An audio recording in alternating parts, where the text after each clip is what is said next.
Hello, and welcome back to the Spooky Horror Show podcast. As always, I'm Sean, and I'm joined by Anthony. Hello.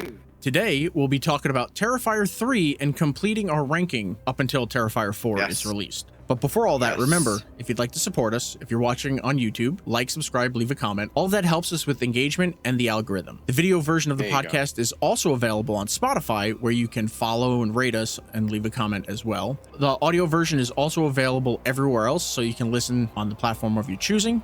Links for everything will be in the description below. But with housekeeping out of the way, Anthony, what have you been up to? Well, I started the new job. I ended up having to switch jobs from one cannabis company to an actually pretty famous one out here.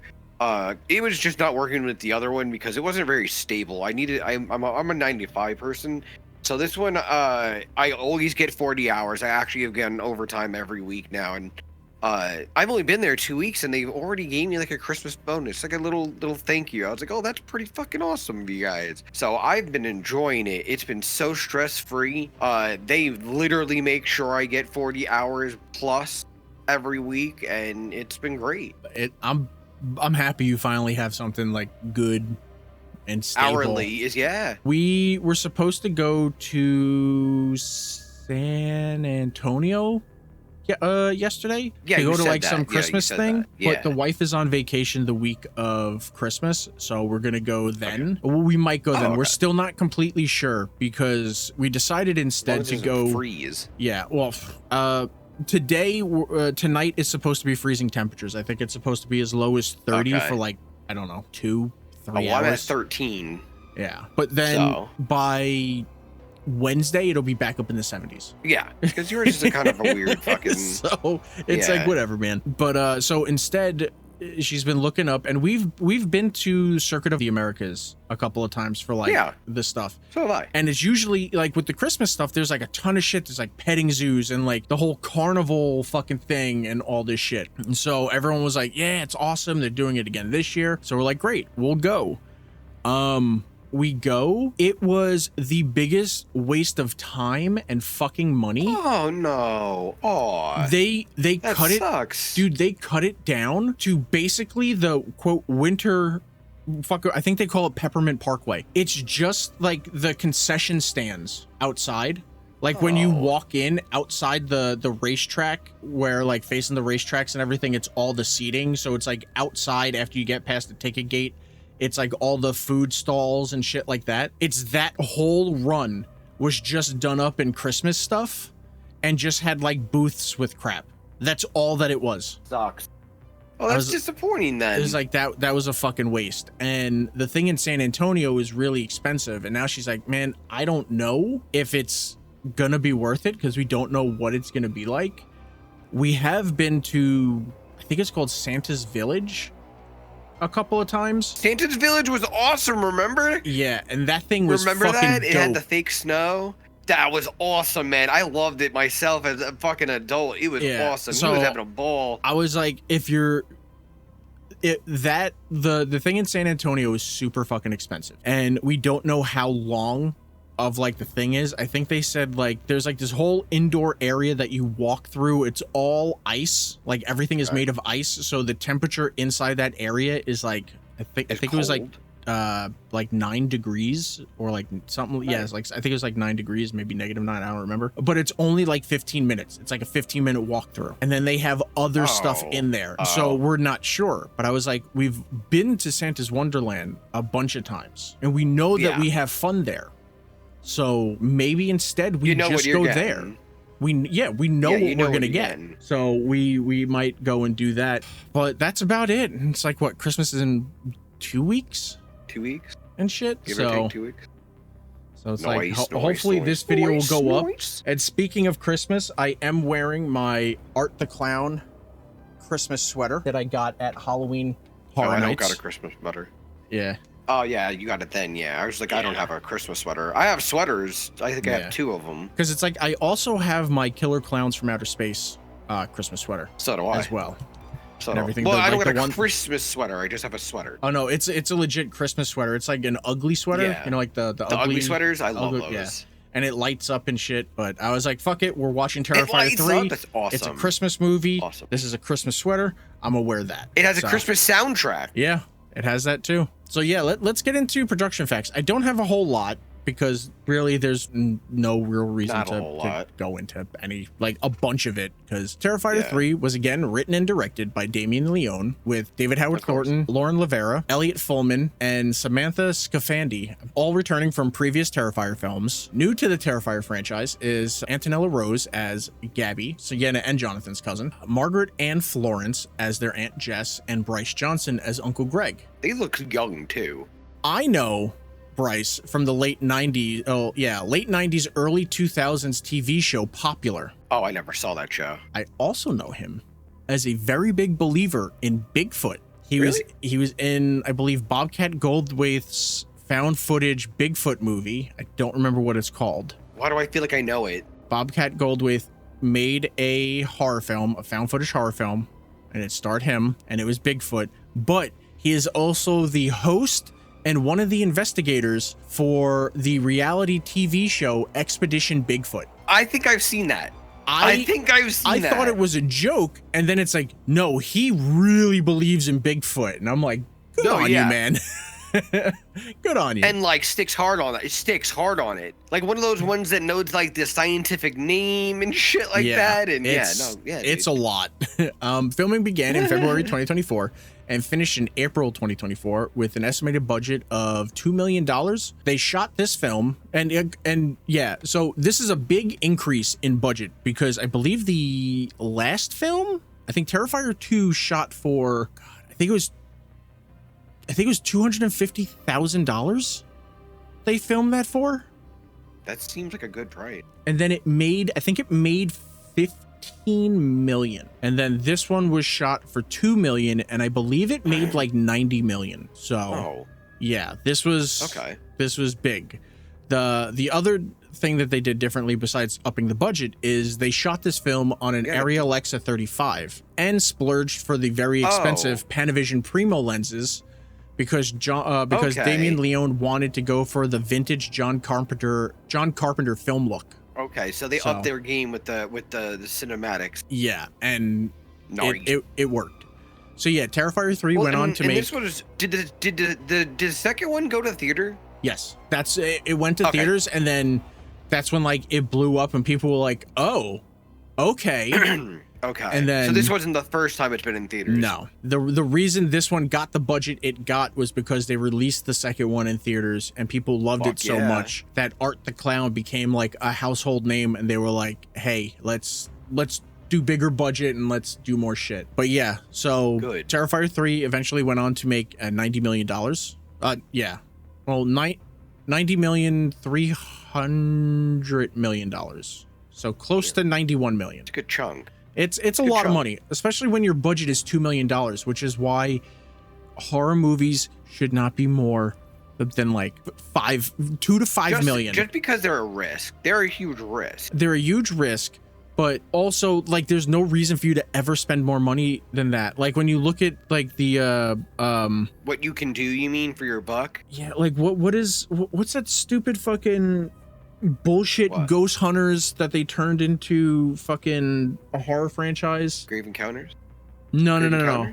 Those are legitimate, like that's like kind of mockumentary, but or do you mean that one with that one douchebag that's on it?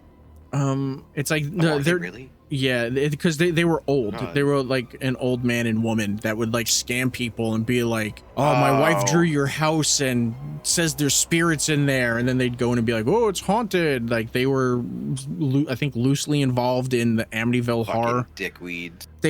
What the hell is it called? Not the last movie, but the movie before that they did. It was like The Conjuring, the Conjuring movies. Okay. I think the first film I haven't seen them. Was like a normal size budget, and then I think the budget just ballooned every fucking movie since that, and it's like it shouldn't be that much money. It's a horror film, it should not be that much money, because I feel they think that it's if we did well and made more money, then we'll spend more money and then do well again, and that's not how it works. And it's like I can understand them going from $250,000 for Terrifier 2 to $2 million for Terrifier 3. It looks like they shot in a real mall.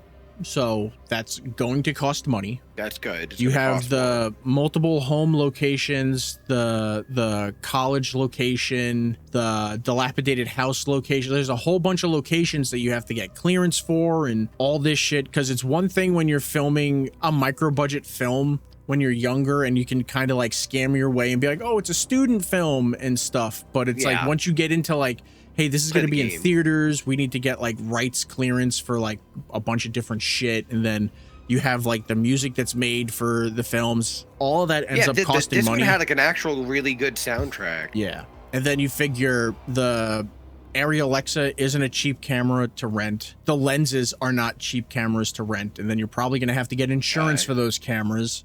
Like everything costs money. Then, oh God, who was it? Clint Howard has a cameo in this. Wait, is that the dude that the special effects guy that like made the business? No, that was the Trauma videos. The Romeros. Yeah, he was the guy who was out in the interview. Yeah, he was in the interview. Clint Howard was in the bar. Okay. Okay. Which even those two guys are both like guy. Character actors, like legend. Yeah, they're like legend. And so you all those guys got their shit, but yeah, it's pissing me off that I can't remember that dude's fucking name. And like I have his autograph on like posters and shit. That's even worse. Oh, that sucks. It's a brain fart. It's been a really long day. I've already been drinking alcohol. Oh, a lot of Red Bulls. A lot of cups of coffee. Oh, come on, you know better than that. And I've just now started drinking water, and it's 8 o'clock at night my time, and it's not even real water. It's HEB sparkling water flavored orange. Oh, I got water. It is real water. Yeah, it's water. It just has bubbles in it. I do like that we both took a sip at the exact same time. It's how they get me to drink water. It has a flavor to it. But yeah, it's understandable that like it would cost more money. But like I really am hoping that with Terrifier 4, which I think they said is supposed to be the last one, they do not go crazy with the fucking budget. That they keep it low and fucking go, because $2 million is still a lot of fucking money. I feel like they'll probably go higher, especially with the way that this ends with what they'll have to do. Well, yeah, so I would hope so. It's like I would think it'd be like a giant without boo-ah thing. Yeah, so it's like I'm just hoping like they really don't get more of a budget than any more than $5 million. Okay, I could understand that. That way it's not too much that it's like, okay, you're over the topping things and you're trying to go too far with things. I could see where you're going with that. The more money you have, the more money, the more chances you have of trying to be like, you know what, we can do like this, and then it's just and all ruin fucked it. Up. Yeah, so and ruin it. I ain't about that. So please don't do that. But Anthony, what are your spoiler-free thoughts on Terrifier 3? Well, one of my things that are spoiler free is they made it sound as such this, oh my god, everybody threw up and blah blah blah. The opening scene, that was the least goriest of the franchise. So that was pretty much something that pissed me off. I was like, you guys are really being fucking stupid about this. The intro is going to be the worst thing out of any Terrifier film. Nah. It wasn't. No, it's not. Like, that was the tamest shit I've ever seen. That I watched. Yeah. So it's like, don't go into it like that. It is exactly what you would want, just a hair better than 2. Not in like it's better than 2, just like a hair better in some small things. I like the some of the gore in this one. It was cool. The like you said, the change of the camera. Yeah. You said it was filmed differently. You could tell in this. So there we go. Yeah. Okay. I really love this movie. I don't think it's as good as 2, just like you said, but that's only because of pacing and editing choices like we talked about before we started recording. Acting across the board is phenomenal. Everyone is good. Yeah. Even Gabby, which I don't like kids in movies. Films.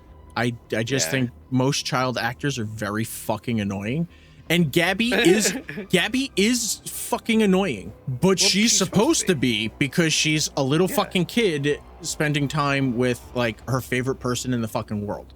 So it's Yeah. it's understandable that she's this fucking annoying, but it's like everyone else just fucking phenomenal. Am I getting it correctly? Didn't she like just come out of like the loon bin Yeah, and was going to her aunt and uncles? yeah. So Because, yeah, she was really excited. So kids get antsy. yeah, this is like I think 5 years after the events Yeah. of 2. The event. I fucking love Lauren Rivera.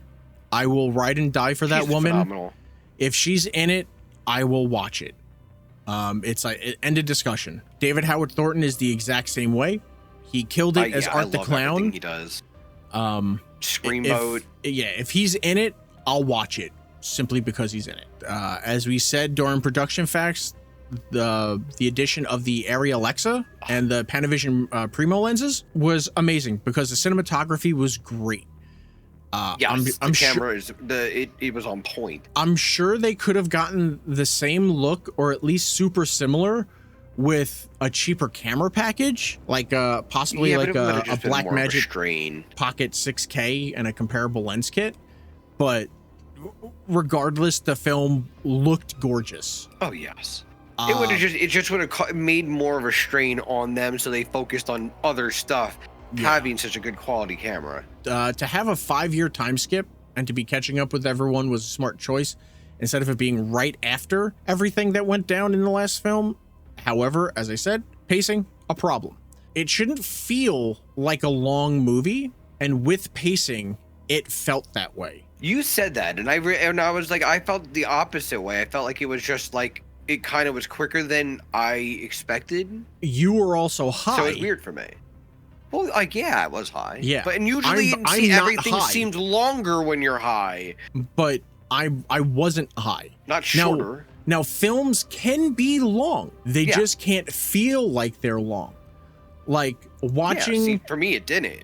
watching the Justice League, Joss Whedon's That's long. version is a slog to get through. Yes. It's not even that long. It was hard for me. Very hard. But But it's not that long, I know. It's but, just dense, like really dense. Zack Snyder's version is, I think, 3 hours long, possibly longer. Yeah. And it doesn't feel like that because the pacing is better. And the biggest problem is if you compare the two films, Joss Whedon's version, besides all the stupid fucking reshoots, which is like the majority of the fucking film, he also cut out a lot of the shit that added context to push a story along. So you're getting partial fucking stuff, and then you cut back to something else, and then go to something else, and then come back to the original like, thing, and what then the go fuck? back. Yeah. And it's like it feels like a fucking slog, and that's the problem here. I don't feel anyone's acting slowed it down. I don't even think the script is the problem. I think everything solely falls into editing, and I had to check because on IMDb they don't have an editor listed. He's got it, but somebody had to have edited it. On Wikipedia and in the film, it says the editor was again Damien Leone. Now it's a problem that I feel really? That would be. It's a problem I feel we've had in every single film. I'll go into exactly the lack of editing. I'll go in like later when we get into like the spoiler filled stuff, like review at the end. I'll go into like very specifics. But if you remember in previous Terrifier reviews that we've done, like All Hallows Eve, where I said Damien has a very big problem of like lingering on scenes for entirely too long. Like when with the alien kidnapping scene, where the scene should have been like maybe 10 seconds and it went for like 45 seconds. 20. Yeah. I remember that. And it seems like it's a 3-minute fucking scene because of like cutting back. You're cutting between 3 things like 9 fucking times. It's like, why are you fucking doing that? I understand you're trying to fill a runtime. Fucking fill it with something else someplace else. Time crunch. Like, that time crunch, man. We do still get that in this film, and we get that in the other films. It's not as egregious in the other films, but for some reason it like super sticks out in this film. And again, I like the film. No, I get it. I get what you're saying. I honestly maybe it would have been they're trying to get as much as the story involved in as possible in it, because it's only a runtime of what was it, 204? Yeah, 2 hours and 4 minutes. You know what I mean? It really, I guess he wanted to jam it in there because you could have made it longer and had a longer story, but then you know how he goes back and forth. It would have just been more drawn out if it was longer. Yeah. Like any much longer than the 204 would have been a little more grueling. Yeah, and it's then you're just doing gratuitous shit. In 2, there was a story, but there wasn't much of a story because we were just getting to know Sienna and Jonathan.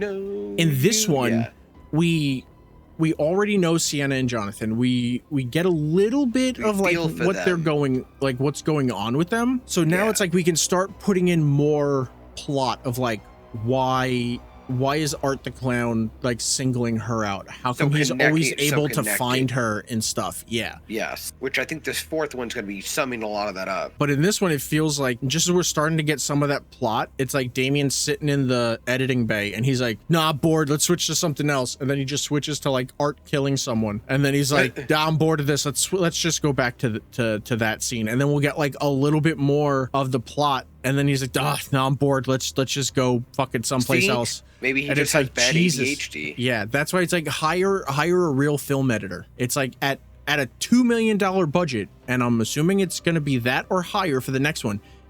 Pay a real fucking editor. Like, don't edit your fucking films anymore. Even Kevin Smith is like, no. I need someone else to do it. Jesus Christ, is that loud? But speaking of kills, kills, they were cool. The kills were cool. But like you said, they were fucking gory. They said that they were supposed to be the grossest things out of all of the Terrifier films, and they are not. The second one had them. Nothing in this film tops Catherine Corcoran's Dawn getting split in half in Terrifier 1, or Casey Hartnett's Allie getting flayed and having like salt and bleach poured in her open wounds and left alive long enough for her mom to find her and be traumatized in Terrifier 2. So while we got some cool kills, we also got a lot more like cutaways of stuff that we're not seeing. The opening scene would have been much better if every single person that was supposed to die, you saw die. Got seen. Yes, they did do that like more often in this film than the other ones, and it sucked because you kind of. It sounds weird to say it out loud, but you wanted to see it because that's what you're there for. You're there for the gore. You're there for the gore, and now that you have a character like Sienna, you have someone to like root for to go up against Art. Nemesis, or but again, this is still a great film, and I just hope for Terrifier 4, if this is actually going to be the last film, last one, that Damien gets a legit editor to fix pacing issues, and then off to the races, I guess. Because I think he said in Terrifier 4, within the first 15 minutes, we're gonna learn Art's backstory. Like the first 15 minutes of the film is gonna be Art's backstory. I would want it more than that, though. But do you? Because what else is there to talk about? He's just a dude that fucking kills people. Like, he doesn't fucking matter. He's a vehicle. I mean, I guess what makes him matter is David Howard Thornton. It's the same reason why like we like Jason. We don't really give a shit about Jason because like 40 different people have played Jason. We don't fucking care. We have our different, Jason's Friday the 13th is my favorite film franchise, like horror film franchise. But let's be honest, like most people like Kane Hodder because of like the presence he had. But if you put someone of the same fucking size and you go, hey, you just turn and like look a certain way, the way he does, and you can fucking do it. That's why like the remake, I don't remember the dude's name. Was it like Derek something that played Jason? I don't remember. He was great. The Jason in that film was fucking great, but we don't really remember his name, Yeah. The guy that plays Jason in the fan films, the Never Hike Alone stuff.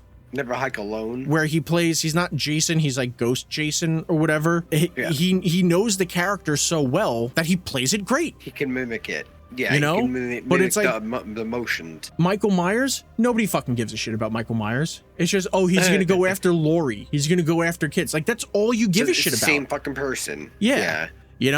Why do you care about Freddy Krueger? Because of Robert Englund. That's why you care, because of the performance that he gives. Because if you gave a shit, the new one Freddy Krueger really hit the mark. Yeah, then the darker tone that you get with fucking the dude from The Watchmen, Yeah. like you'd be like, well, that's pretty gritty and everything. Like that's cool. He did a good job. And it's like, no, it was fucking terrible because it wasn't Robert. It wasn't. No. You know, that's why you give a shit. So it's like with this, it's like I don't really care that much about. Yeah, I want to know, like, was he dead? Was he like? Because everyone calls him Art the Clown. He's not a fucking clown. He's a mime.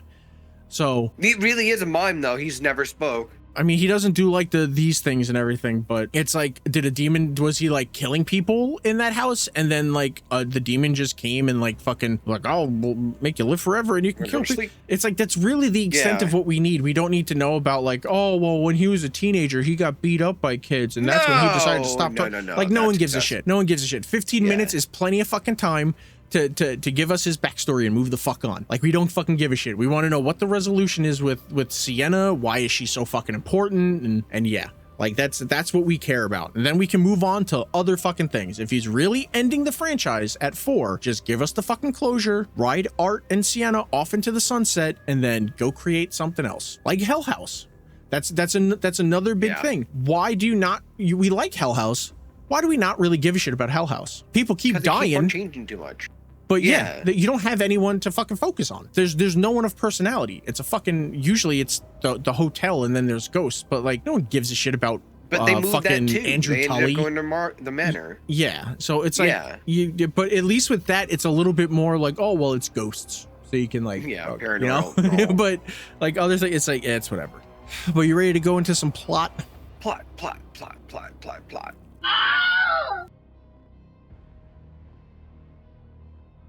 Terrifier 3 opens a bit differently than previous films. It's Christmas time, and a little girl wakes her parents up because she hears something walking on the roof.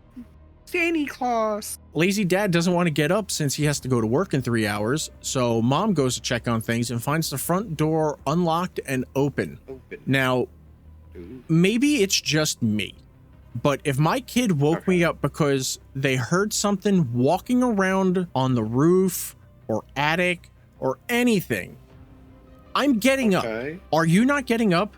Hey, something was walking around in like the attic roof area. Are you not going to check on it? Well, yes, but you know, I feel like they were trying to play that trope of the kids, you know, like, oh, this kid's, you know, he think there's monsters and I'm half asleep, like that. But in real life, I mean, my kid, I would say that. Okay, so then I would have to go out there with at least a pocket knife, you know, something. Okay, we'll go with your my kid's just fucking around. Okay, that's what I would think that they're trying to go for. So then your wife goes.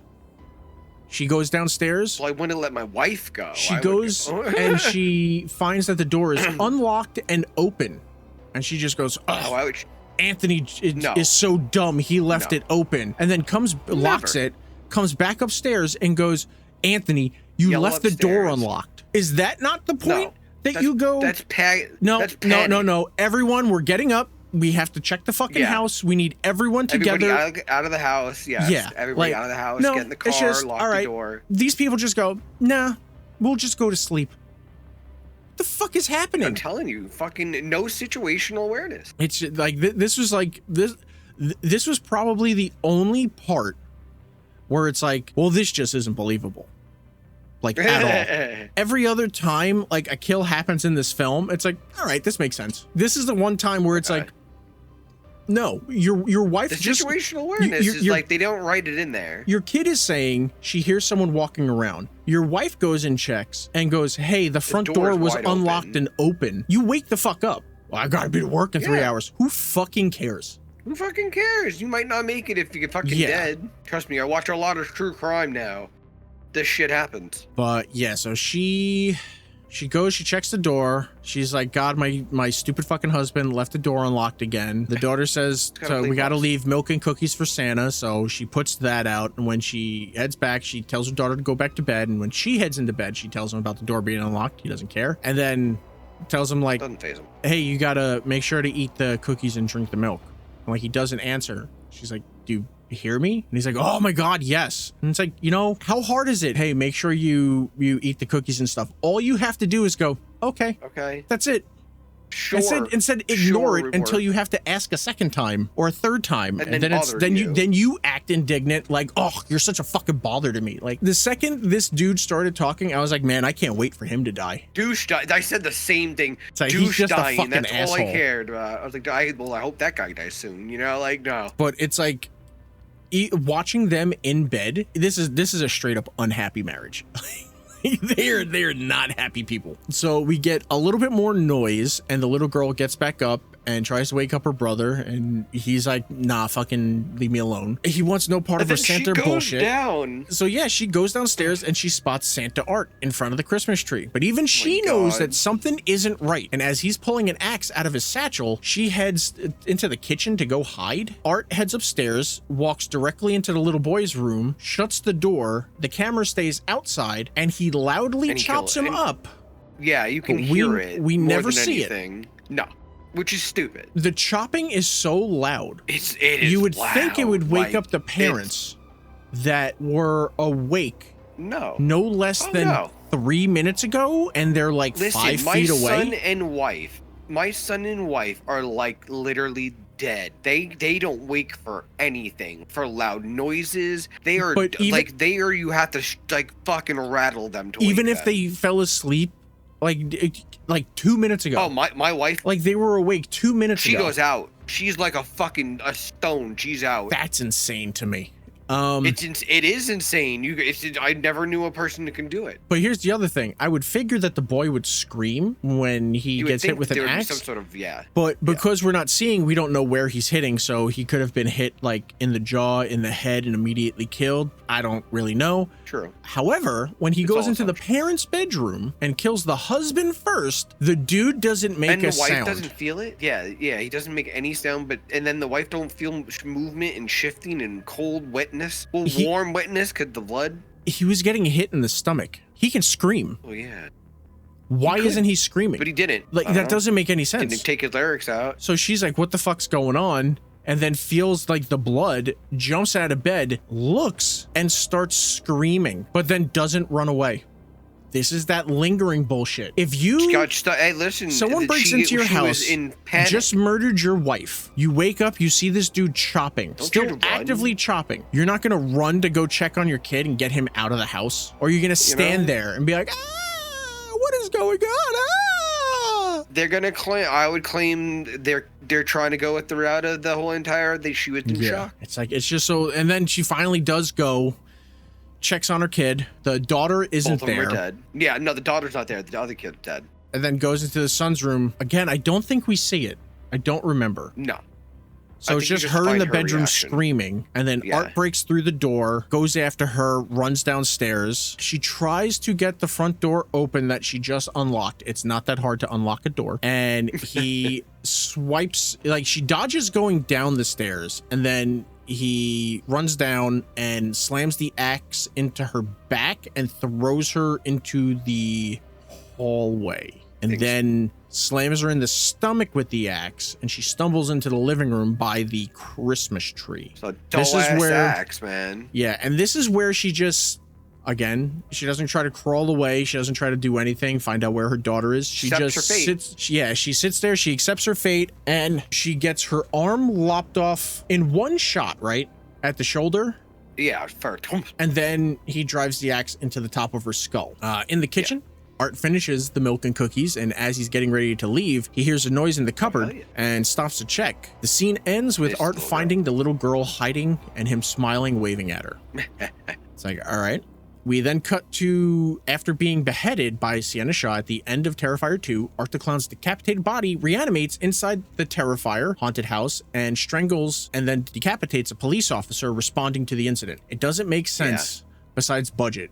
That a single cop is either responding to this incident alone. Wait, wasn't it 2, or was that when the workers were got No, there? this is Terrifier 2. So after Sienna lopped off the head and like they were taken away, either he was there to respond to the incident or he was there to secure the scene. But why would he be the only cop there? That doesn't make any sense. It'd be more than one cop. Yeah. So I'm assuming it's a budgetary thing because it just doesn't make sense. But this cop gets strangled and then decapitated, and Art, like, I think wears his head on his way to he does in the bus to the insane asylum where I guess Night Guard Chris Jericho, former WWE, current possibly AEW superstar Chris Jericho. That's who that was. I knew him. He was in Terrifier 2 as well as the same guard. He wakes up to screams, and while investigating, he finds Victoria Hayes from Terrifier 1,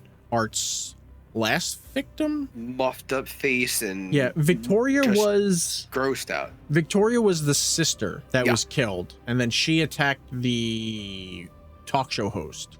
That's why she ended up getting locked up. And Victoria Hayes had given birth to Art's living head, and said head is eating the nurse's face. It's like a straw. And while Chris Jericho is freaking out in the hallway, Art's headless body has made its way to the mental hospital, and he kills him, and then reattaches his own head with some duct tape as he and Victoria leave the hospital. Gotta love it. They head to the abandoned house where Art sits in a rocking chair in the attic, and Victoria yells at herself saying, "Nobody's gonna fuck you," then calling herself pretty girl as she climbs into the bathtub with a shard of glass and slits her wrists before they go into hibernation. It's like this weird hibernation. Yeah. It makes it's a little weird for me when it gets to this. Like, what was that? We just stopped for several years to take a deep sleep. Yeah. We need to know why this is maniac sleep. Yeah. That's why I'm saying I hope these resolve some of that in the fourth one. Yeah, I'm pretty sure they do, because it's like we don't know how old Art is. Like the whole hibernation thing could have been happening for like a really long time. Like he hibernates and then comes back. And the second one, there was the fucking portal too, wasn't there? No. I thought there was a portal. Okay, never mind. Yeah, what was there? Comes out of a portal into the fucking a fire station, police station. Does he doesn't come out of a portal. Doesn't he kick Sienna into a hole that is a portal to somewhere where she dies, and then she comes back to life and then kills Art? Now I'm gonna have to watch that. Yeah, I'm pretty sure, because like Sienna dies and then she comes back to life and then she kills Art, and then the film ends. But now we fast forward 5 years. Sienna is released from a mental health center to stay with her Aunt Jess and her Uncle Greg, also her cousin Gabby. While things are a little weird with her aunt and uncle, she's a little upset that her brother isn't there. Understandably. Gabby is super excited to see her. We then cut to 2 demolition guys showing up at Art's hibernation spot to do a final run through before that sucker gets torn down. You know it's not going to end well for them. Like the second they show up, you're like, nope, this isn't gonna go well. We then cut back to Sienna, and we see that Gabby idolizes her so much so that while Sienna is unpacking her stuff, Gabby is digging through her book bag and just takes out her journal and starts reading it. Just going through this fucking and reading it out loud. So fucked up. It's like, could you imagine someone like taking a personal journal of yours, like just sitting on the bed and just opening and be like, oh, blah blah blah blah blah blah. It's like, what are you doing? Like, no, private. That's private thoughts. It's like, what the fuck? Kids don't know privacy anymore. But while she is unpacking and Gabby is preoccupied with the journal, she pulls out a picture of her and her dad. I like that it's just a picture of her and her dad, not her, Jonathan, and her dad, but it's, it's whatever. Yeah, I don't know what that was about. And she has a flashback of when she asked her dad to, like, she had asked her dad to create like female heroes because he was always making male heroes, and that's what that. And he was like, I promised you, and he's like, all right, I'll make it, and but he makes one. But it's when she hears Gabby reading the journal, she snaps out of it and mad. I don't know how old Gabby's supposed to be. Possibly 12, like 10, 11. Yeah. I'm bad with ages with kids. Yeah. So now, it's really hard to do ages. We watched that Ryan Reynolds. No, I wouldn't even call it. Ryan Reynolds. Maybe yes. No. Whatever. It was called If. It was the movie about imaginary friends. Oh, I love that one. That was good. The girl in it is supposed to play 12. She's supposed to be like 12 years old. 20. Yeah, she's like 20 years old now. When she made it, she was like 16, 17 years old. And I was like, because when I was looking at her, I was like, how old is she supposed to be? And like, they never really said. And she's like, I'm trying really hard to be an adult right now. And I'm like, aren't you an adult? I'm so fucking confused. And then like I had to read the Wikipedia, and it's like, oh, she's a 12-year-old girl. She's supposed to be a 12-year. Why didn't you just hire a 12-year-old girl to play a 12-year-old girl? To do it. What is like, So it's like seeing this. I have no idea how old this girl is supposed to be. I'm assuming around like 10, between 10 and like 13. That's what it seemed. And it seems like she doesn't know like anything. All she knows is that she went away. Her aunt was killed and that Sienna went away. She doesn't know anything about the attacks and shit like that. It doesn't seem like they told her. And it was weird because like, wouldn't you know? Like, isn't that common knowledge that like this shit happened? But then we see a little bit later that like, no, people don't really believe that it was Art the Clown. And they believed it was her. Yeah, they kind of think it was her, which wouldn't make sense because timeline wise, she wouldn't be there when shit happens, whatever. It's like, that's why we have forensics. Like, you were able to figure that shit out and it's whatever. It's a movie. We'll just stick with it's a movie. Yeah, so while this is happening, we cut back to the guys in Art's house and they're walking around. Just doing like a survey. Yeah, because they're doing the last run through to see if anyone's in the house before they tear it down. The older gentleman finds, while looking around, because the younger one is like heading upstairs. So well, they split the room. They split the basement and all that. And I think the younger guy went downstairs. No, I think the younger guy went upstairs because Art's in the attic. Okay. And then switched. Okay. Yeah, because then the older black guy, he was maybe first floor, maybe second floor. I don't really remember, but I distinctly remember he was doing something on the tablet, probably like taking notes of like what's around. Probably was first floor. And then he saw the lights flickering in the bathroom, and when he walks in, he finds Victoria in the bathtub. He starts, as he's like finds her, the other dude finds Art up in the attic. The guy that finds Victoria in the tub of goo starts screaming for the other guy and distracts him in the attic. And while that happens, and then Art gets him and she stabs him. Victoria stabs that dude in the neck with her shard of glass, while Art grabs the other dude in the face and throws him across the room. Victoria then stabs the dude to death and then heads upstairs where Art is holding the guy down. He drives a spike through his hand, through one of his hands, while biting the fingers off the other hand.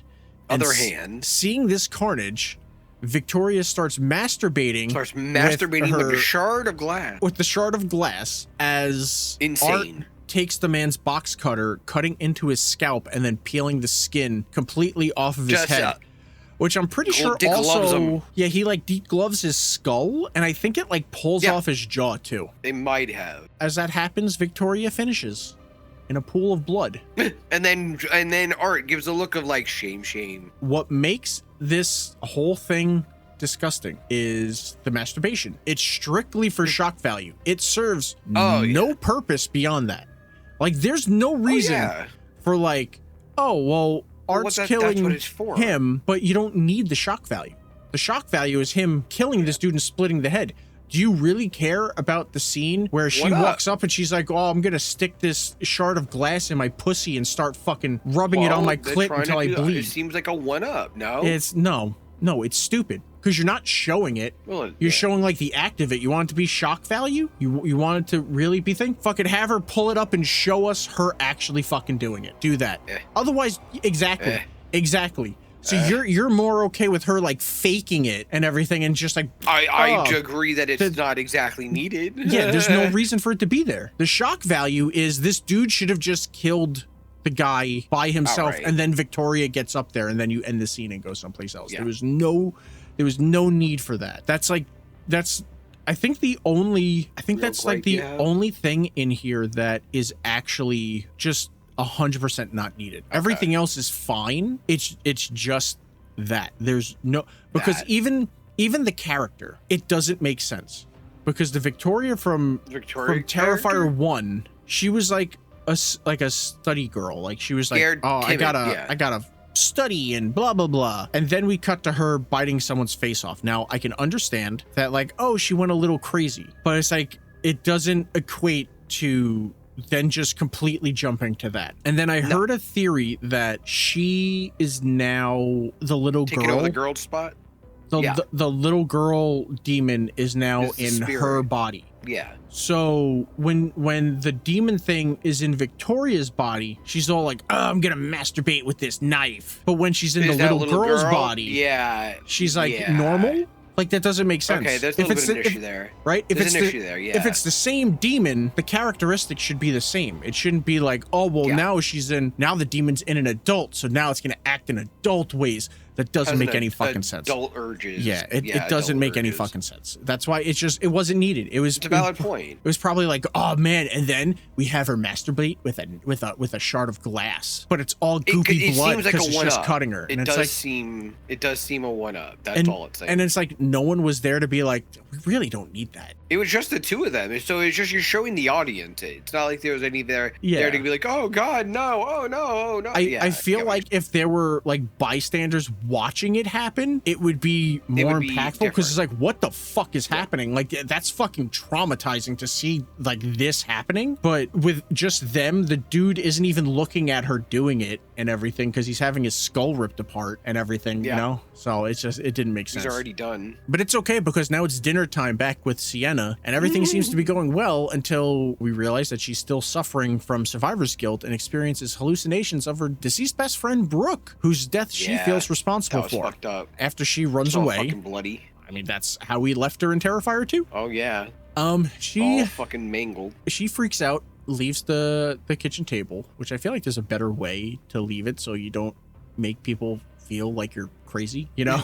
Because it's like, I feel like she's been I was like, wow, there was a giant fucking, it was like a giant slam on the table, and then you see her like appear, and I was like, okay. Because it's like, I feel like she's been seeing Brooke for a while. She's probably like in all the places because of like the guilt. She's seeing Brooke, she's seeing her mom, she's like seeing all of her friends and stuff.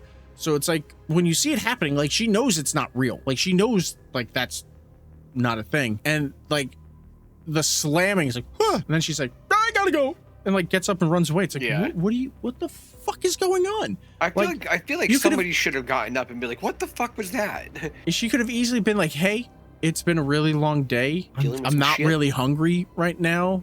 I think I'm gonna try to just go to sleep and get up and calmly walk away. And then everyone's like, okay, that was really like responsible and adulty of her to do that. No, instead it's like she gets up and it's like, what the fuck, that's psycho. We see Jonathan. He is in college. He's in his dorm room. Well, he walks into his dorm room to find his roommate hooking up with a girl. This chick is a huge fan of Jonathan. And it's because she is a true crime podcast host and would love to get him on the show to talk about surviving Art the Clown. He isn't really a fan of doing that thing, like doing those types of things, and neither is his roommate.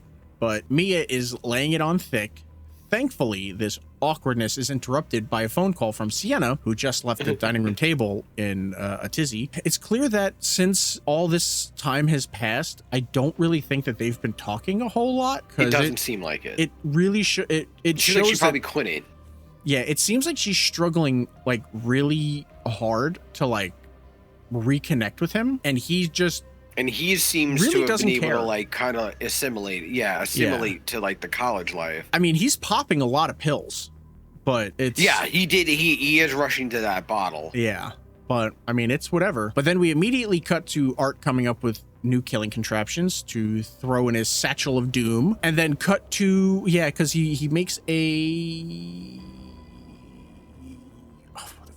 not cold ice. What is it? It's like a fucking freezy gun. Oh, a dry ice. Yeah, he makes like a freezy gun thing. So while Art is doing that and testing it out on a rat, Sienna does Gabby's makeup in a whole makeout, or not makeout, not makeout, in a makeup session, in a makeover scene. They do a little talking. We now get some cameos from Clint Howard and Daniel Roebuck as Art passes by a bar, seeing Santa with a couple of girls on his lap. We then cut back to Sienna having a heart-to-heart with her with her aunt. While at the bar, things take a little bit of a turn for the worst. Art feels slighted and spits booze in the bartender's face, and then pisses on Santa's lap. As the bartender goes to throw Art out, he shoots him in the throat and then shoots Clint Howard in the head, killing him. He then ties up and kills Santa using liquid nitrogen after taking his costume, and then rips off his beard with a whole bunch of skin, and then sticks a carrot where his nose used to be. So that's fun. That's so fun. While that's happening, I'm assuming right after this, is possibly when Art goes to the house in the beginning of the film. Yeah, because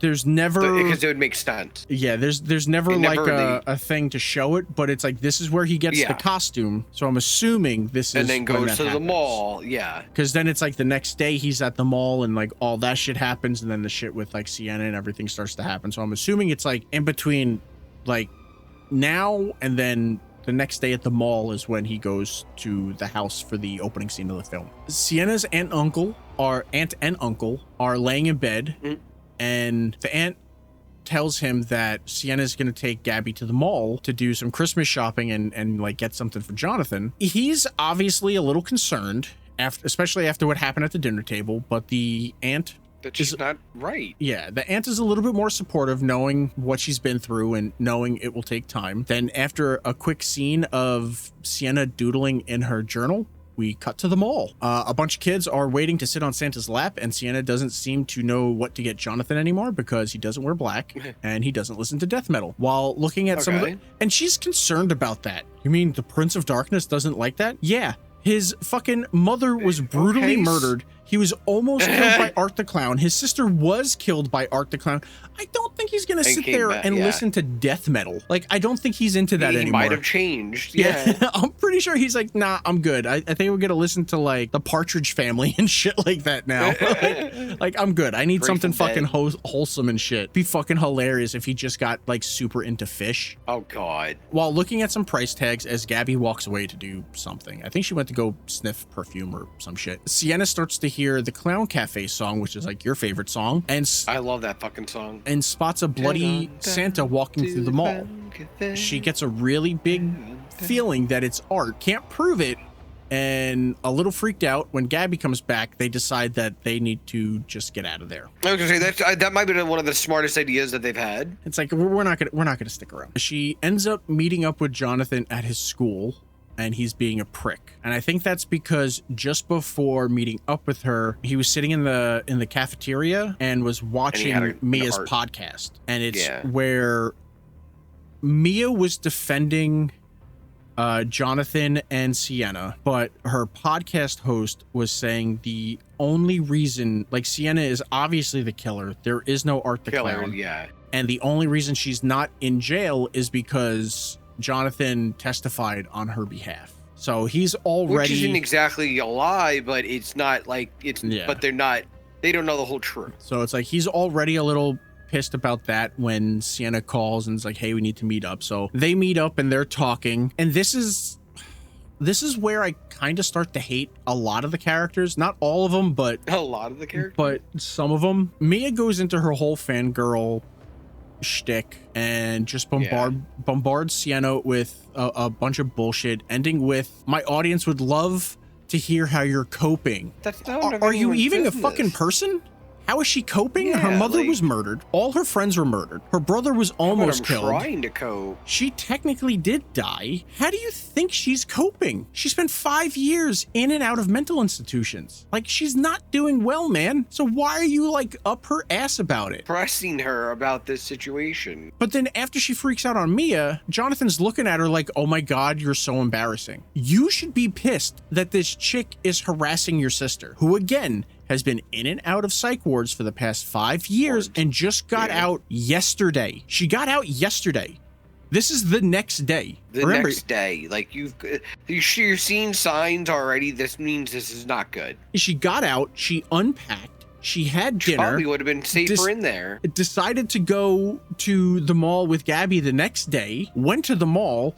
Had I feel like Art the Clown's here. And then immediately, probably, I'm assuming, dropped Gabby off at home and then came to the college to see him. Like, this is the second day that she's been out of the loony bin. Why are you not like, leave my fucking sister alone? But she doesn't want to talk about it, or even lie to her and be like, I will talk to you about it, just not right now. Please just give us time. It's almost like he kind of like rid her off. It's like Sienna took all the weight, all of the trauma of everything, so that he could go on with his life. And she went nut house. It's so dumb. But they go and they talk privately. While she was away, he kept telling her that they need to find the little girl because she's a demon and needs to be killed. And then hopefully everything would stop. She tells him they need to go back to the Terrifier ride and get the sword because that's where she buried it. He's not about that anymore and just leaves.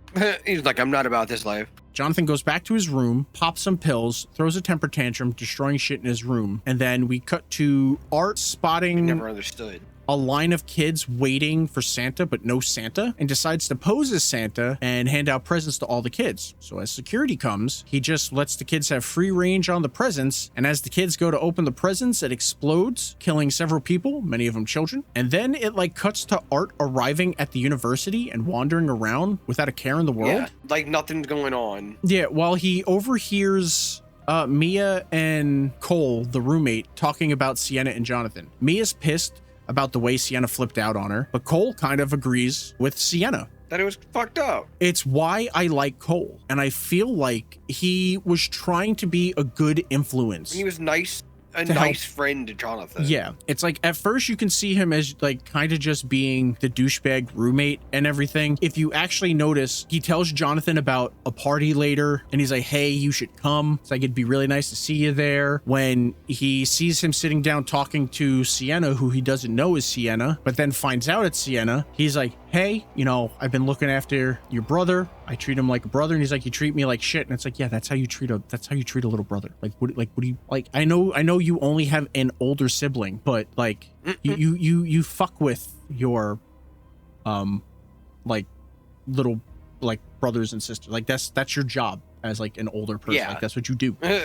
When Mia was being all weird in the dorm room and everything, asking, oh, you should come on the podcast. You should come on the podcast. Like he was behind her, like letting him know, like, hey, don't go on it. Like you're fine. Don't do it. Like he's looking out for him. He's being a good friend while not like outwardly being like, we're friends. He's still like on the outskirts, just making sure, because he's allowing Jonathan to experience college, to kind of work his shit out, but still like being there as like a guardrail in case like anything happens. Almost like a dad. He doesn't have a dad, so. We assume at some point Cole had gone back to the dorm room because he calls Jonathan to see if he's all right. Oh yeah, he does. You know, he's like, hey, are you doing okay? Because he probably saw the damage and was like, ah, fuck. Hey, are you all right? But, you know, it's a voicemail, so he just has to wait. And then now with Mia being like, could you believe she talked to me that way? And he's like, yeah.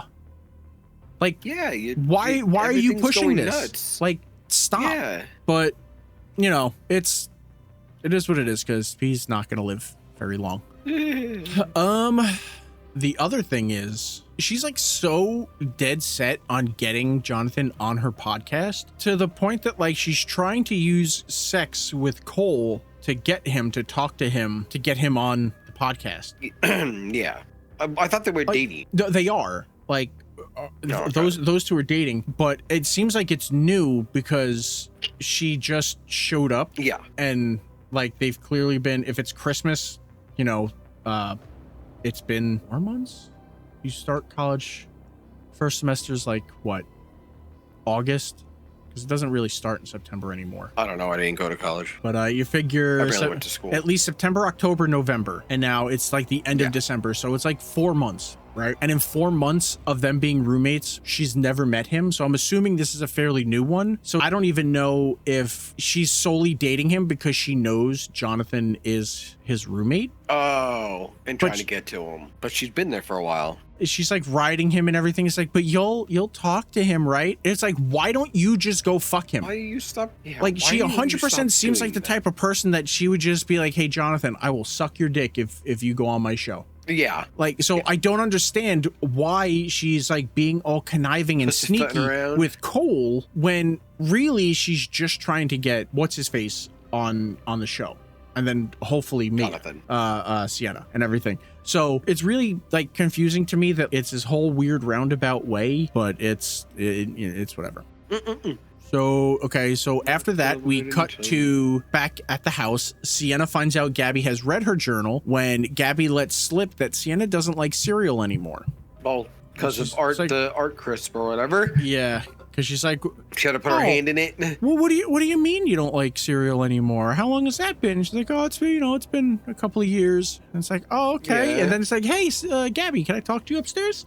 And they go upstairs and it's like, you read my fucking journal. That's not odd. She's like, what? Yeah. It's like, how'd you know I don't like cereal and everything? And she asks her like how much nobody she read. else knew.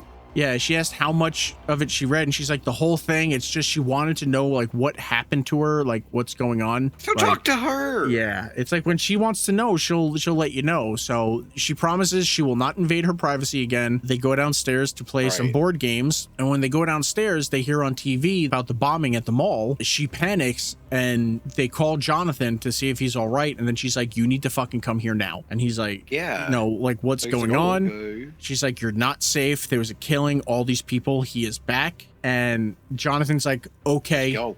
Did you get it? And it's like, before she came home to find out that Gabby read the journal and everything, she came home with a present that she hid in the tree. Greg says it's okay. Like she's having like a freak out. He's back. He's gonna kill us all. We're not safe. Yeah. Greg's like, I will go get Jonathan. Just your brother. Just relax. So they give her sleeping pills and she goes upstairs and sleeps a little bit while Greg goes to pick up Jonathan. Meanwhile, back at college, Cole and Mia are fucking in the communal shower while Art is taking a piss at the urinal. Yeah, it's like, at least wear like shower shoes while you're doing it. Jesus. I always wear shower shoes, people. Like, you do not want to have nowadays. We have that flesh eating fucking now there's flesh eating shit.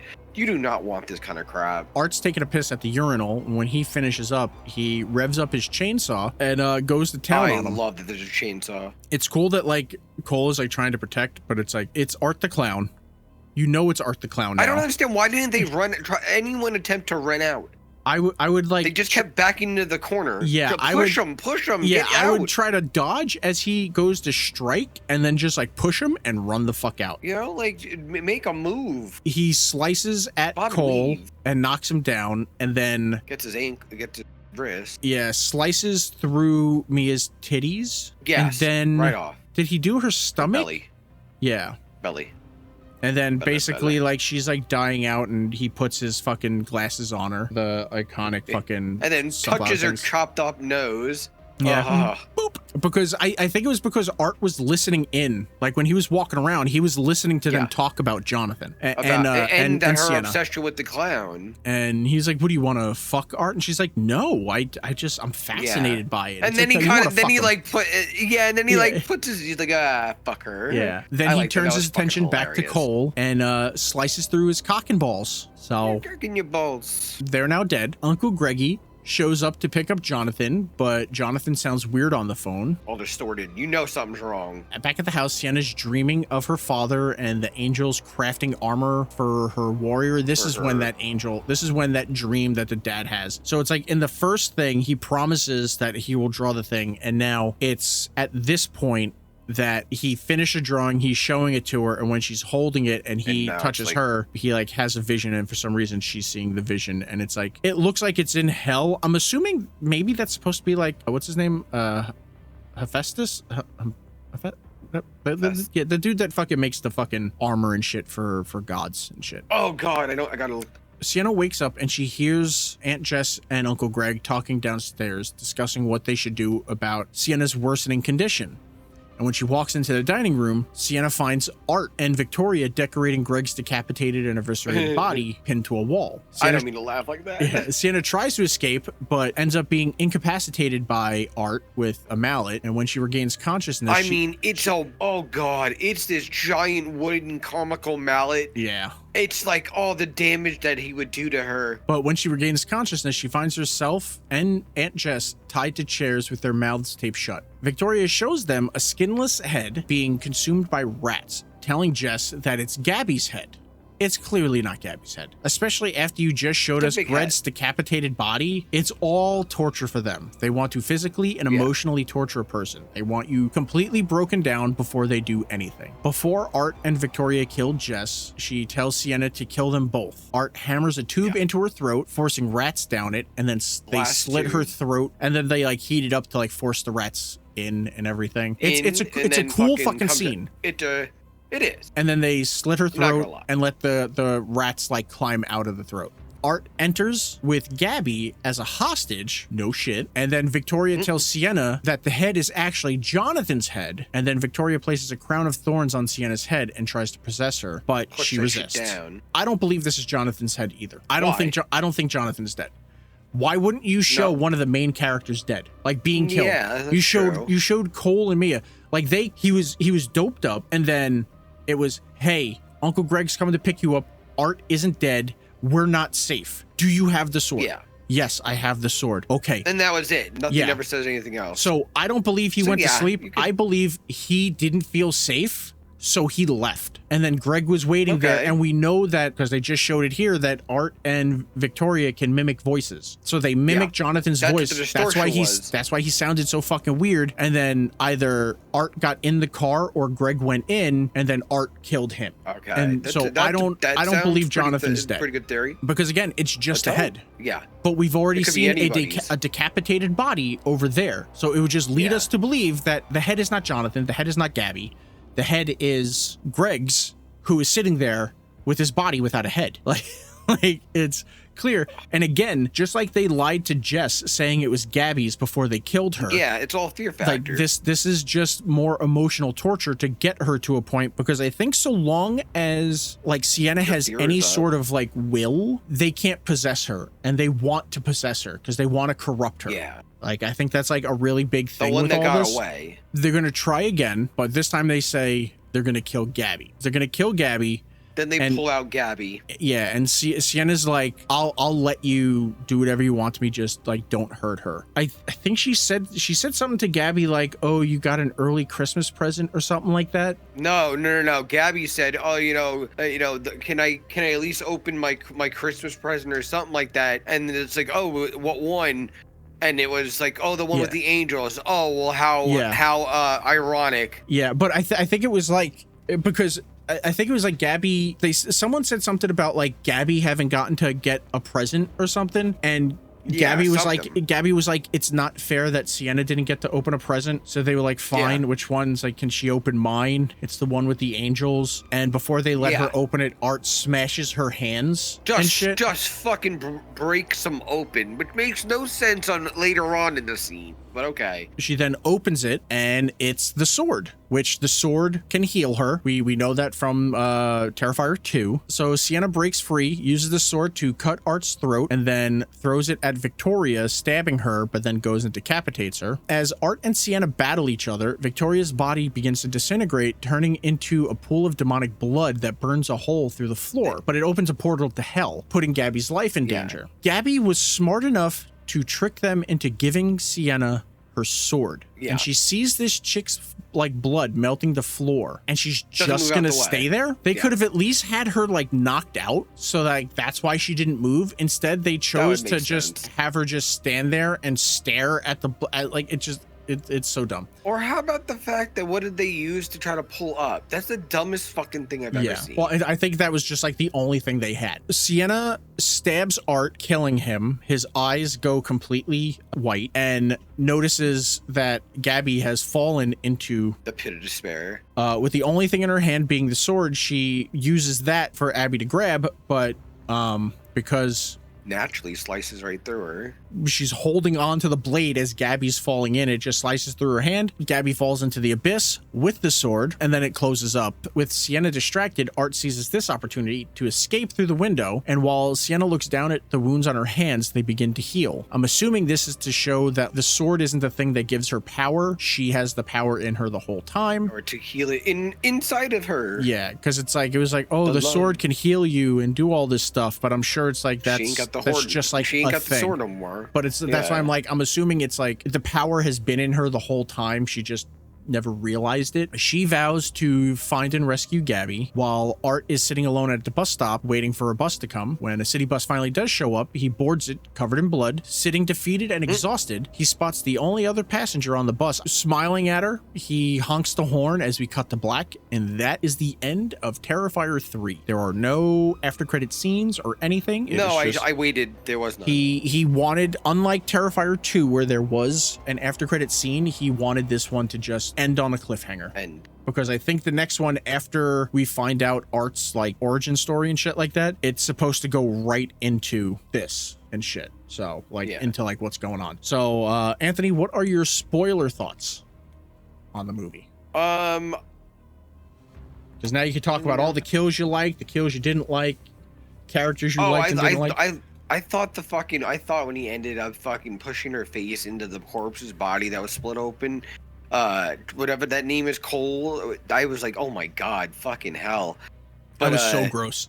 There was a good amount of gore in this one. There really was. Yeah. But I mean, with the little stuff that we said, other than that, it was actually done really well, considering what the other ones were shot differently. This one had more of that professional feel. But after you point out a lot of the issues that are being seen in the movie, it has to do with editing too. So like, you know, is it really just trying to save as much money as possible and he's just taking on the role? Or is it, no one's stepping up to the bat here and trying to fix it? Because it would be even better if it was fixed. So it's like, I really like this film. Like I said in the spoiler-free section, mostly because I like David's performance as Art, and I love Lauren's performance as Sienna. The journey she's been on. From Mulan to Mint. She's trying to be like everything for what's left of her family, but she knows deep down she's like still not okay, and that's okay. Like it's understandable. It's okay to not be okay. So yeah, and that was a lot of shit to go through. You lose your father, and it's blamed on him being a drunk, which we obviously know that he wasn't a drunk. Like he was probably a drunk, but that's not why he died. Then her mother's killed. Then her best friends are killed. It's a lot. The acting from most of the cast is great. Mia is a complete bitch, but Alexa Blair Robertson's performance as Mia was perfect for the character. Bryce Johnson's Uncle Greg was perfect as a guy who married into this crazy family and is trying to make the best of a bad situation. Cinematography is beautiful. I love how the film looked visually. I love the locations. I love the set decorations, like everything. I love the costumes. But it wasn't all love. Because like I said, in the spoiler-free version, sections of this movie feel long. And like you said, this isn't a long movie. Like, this is only 2 hours. It's not. But it feels like it's a 3.5 hour movie because of pacing. Yeah. And it's all because of the editing. And here is where I have examples. Right after Sienna gets back to her aunt's house, right, from the mental hospital. Okay. She decides to take Gabby Christmas present shopping like the next day. Yeah. So just to get to the mall that is supposed to be the next day. Yeah. It has cuts between 14 different scenes. Really? Oh, that is a lot. Holy shit. Sienna unpacking. While she's unpacking, it cuts to the demolition guys entering the house. Then it cuts back to Sienna having a flashback with her dad. Then it cuts back to Art and Victoria killing the demo guys. Then it cuts to Jonathan in college. Then it cuts back to Sienna having dinner with the family. Then it cuts to Art making new weapons. Trails. Then it cuts to the makeover scene with Gabby and Sienna. Then it cuts to Art meeting Santa in the bar. Then it cuts to the heart-to-heart with the aunt. Then it cuts back to the bar where Art kills all the patrons and steals the Santa costume, killing him. Then it cuts to Uncle Greg sharing his concerns about leaving Gabby alone with Sienna. Then it cuts to Sienna writing in her journal. Now they're in the mall. Sienna enters her new room in this house at 25 minutes and 35 seconds. In the film. Okay. We finally get to the mall at 58 minutes and 41 seconds. Oh, wow. That's almost an hour in. That's 33 minutes of just time. Yeah. But it feels more like an hour Why? Because instead of letting scenes play out, bouncing. Exactly. Yeah. Instead of letting scenes play out, it's like he's getting bored watching a scene. So he's like, let's switch to something else. And then he's like, let's actually finish the plot. It sounds like it's put together. It sounds like it's put together by an ADHD. Yeah. And it's like, it just doesn't make sense. Now, this isn't the only time that this has happened. So that's just them getting to the mall. The big payoff for all this with Art being in a Santa costume is something happening at the mall. So how long does it take for something to happen at the mall? After Sienna feels like she's seen Art as Santa in the mall, she leaves to presumably drop Gabby off at home. We then cut to Jonathan in school watching Mia's podcast about them. Then we cut to him meeting up with Sienna in a different part of the school where Mia freaks out on him. Then we cut to them in a hallway still fighting. Then they go into a chapel where they fight more. Then it cuts to Victoria making a crown of thorns. Then it cuts back to the chapel where they continue their conversation. Then it cuts back to the mall where Art finally starts giving kids all the presents, and then kaboom. All the presents in the sack. The whole point of her going to the mall and Art getting the Santa costumes is to blow up kids with bombs and presents. And that happens at an hour. But it took forever to... That happens at an hour and 12 minutes. So from her unpacking... It took forever to get there. To Art blowing up kids in the mall, it takes almost 50 minutes of this movie. And that everybody is half the film. All these scenes by themselves are fine. It's just the way they were placed in the timeline. If when Sienna and Gabby went to the stairs to go upstairs, and then it cut to the demo guys showing up to the place, and possibly even just walking in, it would have made sense, because you're not starting a whole other thing. They're running upstairs, you cut to a different location with something happening, right? You cut to the demo guys in there until the light starts flickering. So it's like while they're looking at everything, they haven't found Art yet, and they haven't found Victoria yet, right? Because the guy upstairs doesn't find Art until the guy downstairs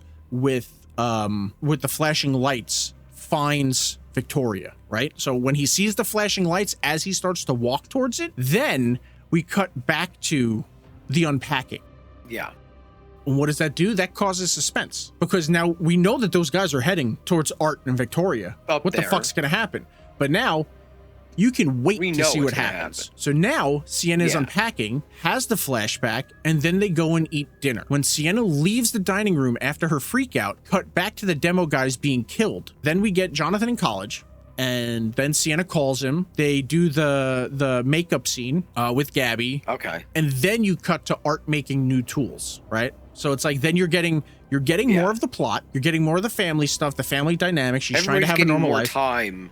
And then it cuts to Art making his new tools. Still says more. After he finishes the tools and fucking Victoria's like playing with the rats and Art freezes one of the rats, then it should cut to the heart-to-heart with the ant. After the heart-to-heart with the ant, then it should cut to Art meeting Santa and having that entire scene play out up until the point that he points the gun at Santa and holds him hostage. Yeah, I could see that being, that makes more sense. Then you cut to the aunt and uncle talking about Sienna taking Gabby to the mall the next day and Sienna writing in her journal. Then you cut back to Art killing Santa, stealing his costume, and then we're at the mall where then she sees him. True.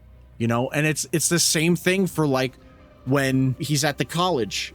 When like after this with like more shit, like when she goes back to the college and like talks to him and everything. You can either have like, because it's like at a certain point she leaves, so it's like it should be she leaves, she goes to the college. You either have the scene with the podcast be earlier in the film so that it could be like just before that death's over. Yeah, like it's something so that like it's not just there so that Sienna can just go and then be, because it's like he's sitting in the cafeteria watching this podcast and he's annoyed. And then it cuts to him sitting outside in a different area, but it still looks like the cafeteria, now talking to Sienna. You should have had Sienna like walk up and meet him there. Walk up. Or something, but it's just like cut. And it's like, meet him at a fence even like if she called and was like, hey, I need to see you, can we meet up? And he was sitting outside in that area watching the podcast as Sienna comes up so he can stop the podcast and then they can talk and have that. So it's fresh that he's annoyed that like he's trying to move on, but people keep talking about it. And now she's here and all this. And then that whole scene plays out. And then it cuts back to Art going up, sitting there, and then the kaboom and everything. That flows better instead of being like, well, we're here for 2 seconds now. Well, now we're going to go here. Okay, well, now let's go back over here. Okay, well, well, now let's go here. Well, let's go to a different location and we'll talk to him. Well, now let's go back over here and we'll go do this. Oh, wait, but then we should go over here and we should also do this. Oh, but then we still have to talk about the stuff that's going on over here. Oh, wait, but then we also have to go over here. We have to do it. It's like, Jesus fucking Christ. Like, you're trying to tell a story. Yes, I understand people want to see the art the clown kills,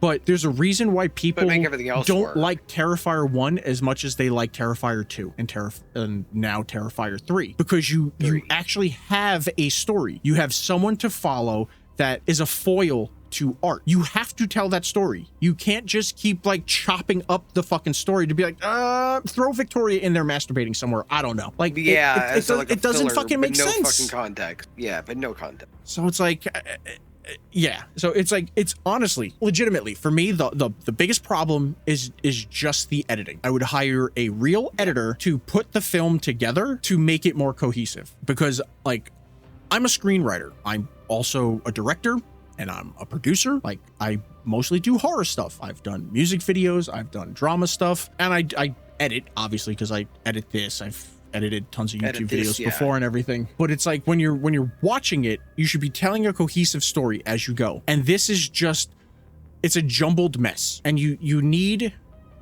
another, if it's him doing it and it's this much of a jumbled mess, you need to get someone else in there to look at it and be like, hey, we need to fix this. To go through it at the end. Yeah. Even if you have someone come through and like put together the whole like rough cut of it in a more concise way to see it, then at least while you're watching it, you can like visualize it, so that if you're like, okay, yeah, maybe if this scene is over here, this is a little bit better and stuff. But right now it feels like, we still got to talk about this. So put that scene there. Oh fuck, we didn't mention this shit. So we got to do this here.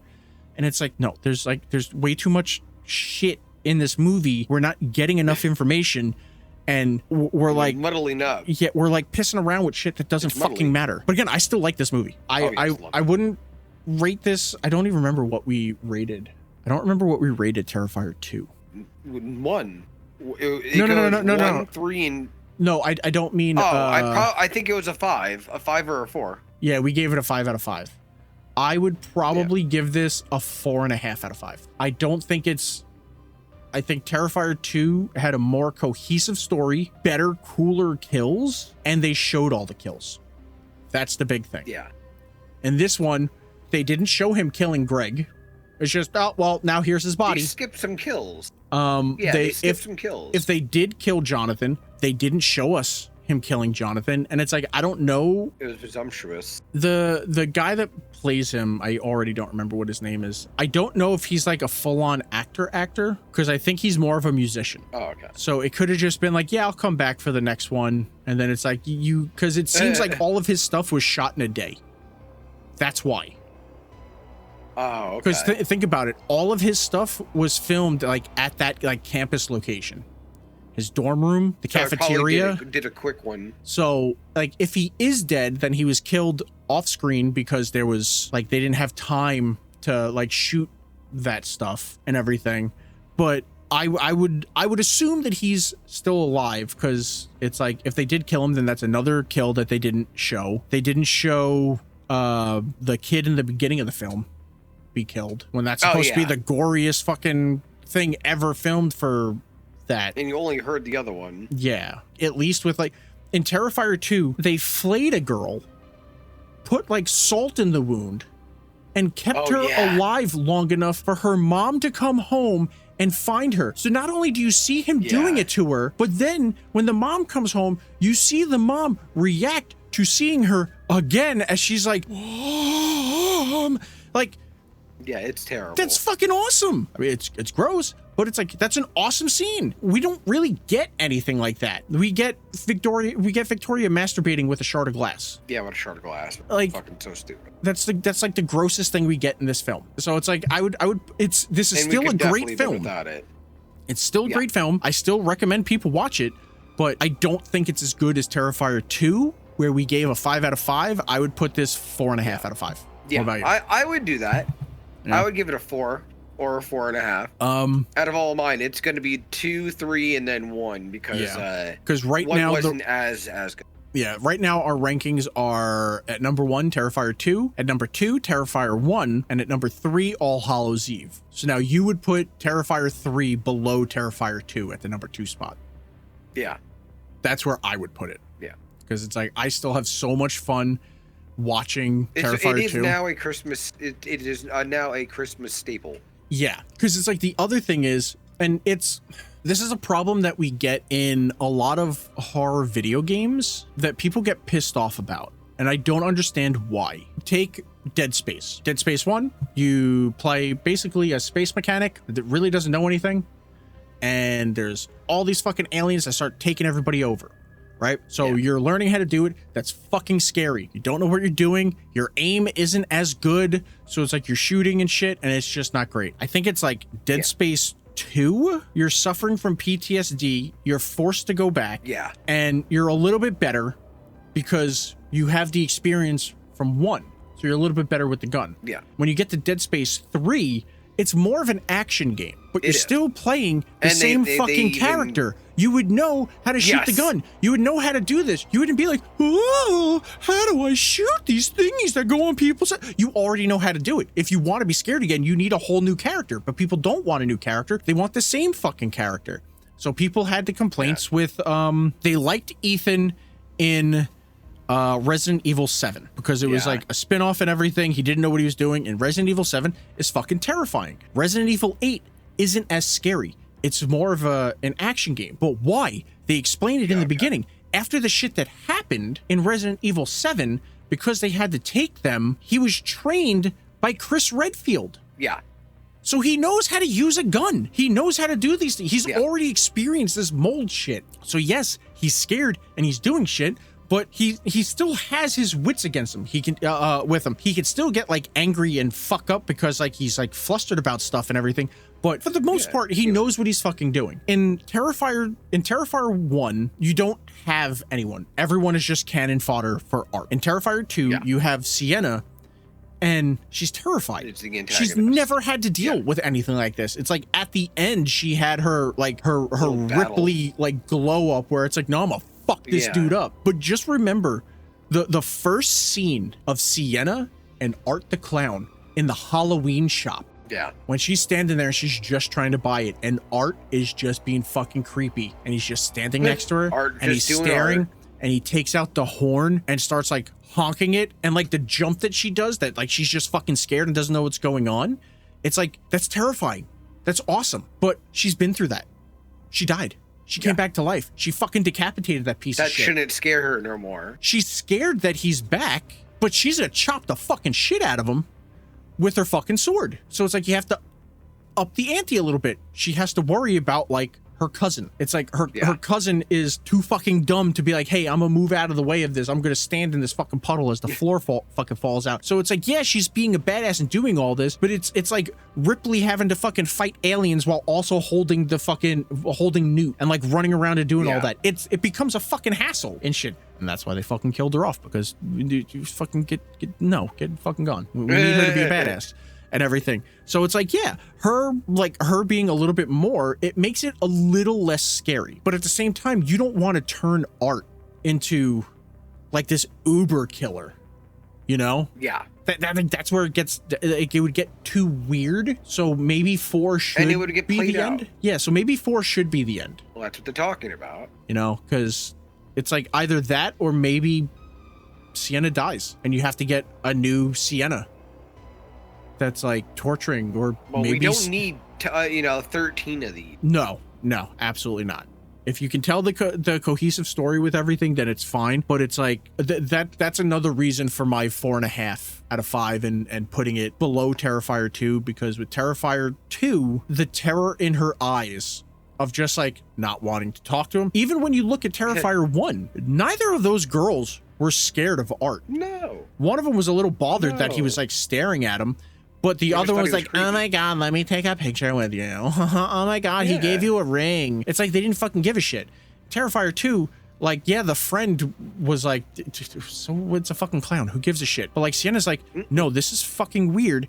This clown guy is just fucking staring at me. He's not saying anything. He's just being creepy, and he's not leaving me alone. Just want him to go away. He's not fucking leaving me alone. And that's terrifying. And now it's at a point where it's like she knows what the deal is. I do wonder how they're going to do that. Maybe like make Gabby like the new little girl. The next Like she's the new, You like gotta when keep you it see thin. like the pigtails and like the girl and everything come up, it's Gabby and shit. Yeah. So it's like she doesn't want to kill her. She's trying to find a way to save her and that shit, because she's not being like, I just need to kill her and everything. But she's like, I can't kill my family and stuff. It's like she's trying not to.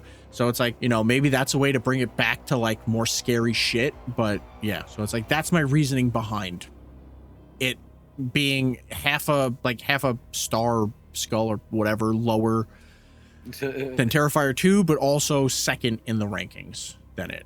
So Yeah. it's like currently it's Terrifier 2 at number 1, Terrifier 3 at number 2, Terrifier 1 at number 3, and All Hallows Eve at number 4. I do like that we never really talk about All Hallows Eve. Because I don't like it. It's like Because it was okay. It but feels like a bunch of like YouTube short horror movies yes. that they went, And now we let's grew just up throw with them all stuff together. like that. Yeah, we grew up with shows that did little shorts like that. But yeah, that is it for this episode of the Spooky Spooky Horror Show podcast. This should be coming out around Christmas, like the week of Christmas or on Christmas. I don't really know. I don't know what we would watch next. The things I have on the list: Stephen Cognetti's 825 Forest Road, Death of a Unicorn, the Fear Street series, part 1, 2, 3, and Prom Queen, Heretic. I saw the TV Glow, which really isn't a horror movie, but kind of is a little bit. Yeah. Immaculate in a Violent Nature, Long Legs, Peter Pan's Neverland Nightmare, Screamboat, The Little Mermaid, The Possession of Hannah Grace, Winnie the Pooh, Blood and Honey, Winnie the Pooh, Blood and Honey God, 2, we haven't done any of those yet. and VHS Halloween, which I could tell you right now, I feel like we should do all the VHS movies, but a bunch of them I fucking despise. Oh, okay. There's like a bunch of them that I like despise, and like VHS Halloween is one of them. But that is it for this episode of the Spooky Spooky Horror Show podcast. Remember, follow us on all social media. I keep forgetting to upload the thumbnails for the episodes to the folder so that we can post it on social medias from our phones instead of having to do it on the PC. So I have to remember tomorrow to do it. Okay. But yeah, thank you everybody very much for watching, listening, and we will see you all next time. Go watch some horror movies. Bye.